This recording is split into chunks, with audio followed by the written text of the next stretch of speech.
সোমালিয়ার কাছে হাইজ্যাক হওয়া জাহাজকে নিয়ে বড় আপডেট সামনে বেরিয়ে আসছে।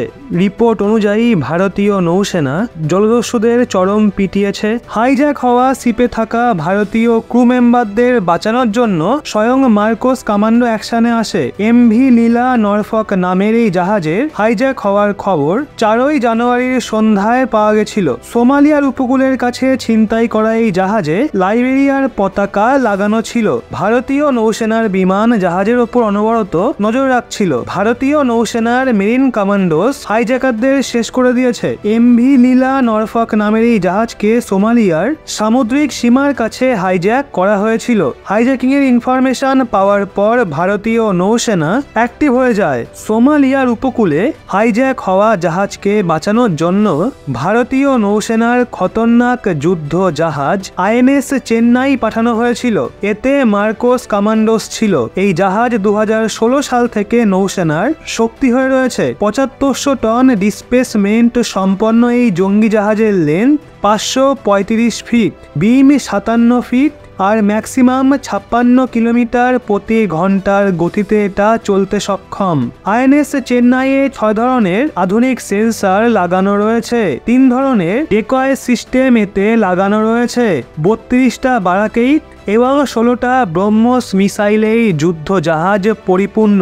যদিও লুণ্ঠনকারীদের যেই মার্কোসরা মেরেছে ওই মার্কোস কমান্ডোদের ভারতের নেভি সিলসও বলা হয়। তাদের তো ভারতীয় নৌসেনার জন্যই তৈরি করা হয়, কিন্তু তারা ভূমি এবং আকাশেও শত্রুদের মোকাবিলা করার জন্য প্রশিক্ষণ প্রাপ্ত হয়ে থাকে। তাদের ট্রেনিং আমেরিকার নেভি সিলসের মতোই হয়ে থাকে।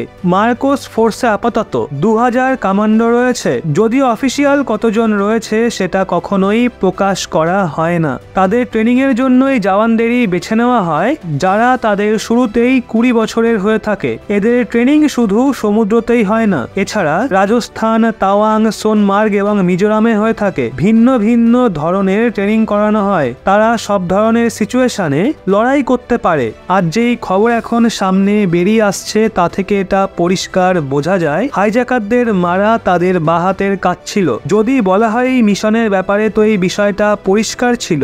ভারতীয় নৌসেনা এমভি লীলা নরফককে উদ্ধার করেই ফেলবে, আর হয়ও সেটাই। তো এখন এই উদ্ধার কার্য নিয়ে আপনাদের কি মতামত কমেন্টে অবশ্যই জানান। এবার চলুন একটু চোখ রাখি রাজ্যের দিকেও। আগের দিন রেশন দুর্নীতি অভিযানে গিয়ে সন্দেশখালীতে কি ঘটনা ঘটলো তা আমরা সবাই দেখেছি, কিন্তু সেখানে থেমে থাকেনি এনফোর্সমেন্ট ডিরেক্টরেট। শুক্রবার গভীর রাতে পশ্চিমবঙ্গের কথিত রেশন কেলেঙ্কারির অভিযোগে বনগাঁ পৌরসভার প্রাক্তন চেয়ারম্যান তথা তৃণমূল কংগ্রেস নেতা শঙ্কর আঢ্যকে গ্রেপ্তার করে ইডি। আঢ্য প্রাক্তন প্রতিমন্ত্রী জ্যোতিপ্রিয় মল্লিকের ঘনিষ্ঠ বলে পরিচিত, যাকে আগেও কেন্দ্রীয় সংস্থা গ্রেপ্তার করেছিল। তার বাসভবন, তার আত্মীয়ের বাড়িতে এবং তার 2 কর্মচারীর বাড়িতে দিনব্যাপী অভিযানের পর শুক্রবার মধ্যরাতে ইডি আধিকারিকরা তাকে তুলে নিয়ে গ্রেপ্তার করে। ইডি জানিয়েছে তার বাসভবন থেকে অপরাধমূলক নথি বাজেয়াপ্ত করা হয়েছে। আমি নির্দোষ, সংস্থার উচিত নিরপেক্ষভাবে তদন্ত করা এবং সত্য খুঁজে বের করা। স্বাস্থ্য পরীক্ষার সময় মিডিয়ার সাথে কথা বলতে গিয়ে আঢ্য এমনটাই জানান। টিএমসি নেতার অনুগামীরা প্রতিবাদ করলে কেন্দ্রীয় বাহিনী দ্রুত লাঠিচার্জ করে এবং জনতাকে ছত্রভঙ্গ করে দেয়। হয়তো কেউ কল্পনাও করেনি এই ঘটনা এমন সময়ে ঘটে যখন ইডি আধিকারিকরা টিএমসি নেতা এবং উত্তর 24 পরগনা জেলা পরিষদের সদস্য শেখ শাহজাহানের সন্দেশখালীর বাসভবনে তল্লাশি চালাতে গিয়ে তার অনুগতদের দ্বারা আহত হন। সেই অনুগতরা সহকারী সিআরপিএফ কর্মীদের মারধর পর্যন্ত করেছিল। এই ঘটনায় 3 জনকে আটক করা হলেও পুলিশ এখনো কাউকে গ্রেপ্তার করতে পারেনি। ইডি কর্তৃপক্ষ রাজ্যের ডিরেক্টর জেনারেল অফ পুলিশ এবং উত্তর 24 পরগনার পুলিশ সুপারকে সন্দেশখালীতে শুক্রবার সকালের ঘটনার বিবরণ সহ একটা ইমেল পাঠিয়েছে, যেখানে 3 জন অফিসার লাঞ্ছিত হওয়ার সাথে সাথে রক্তাক্ত হওয়ারও বর্ণনা রয়েছে।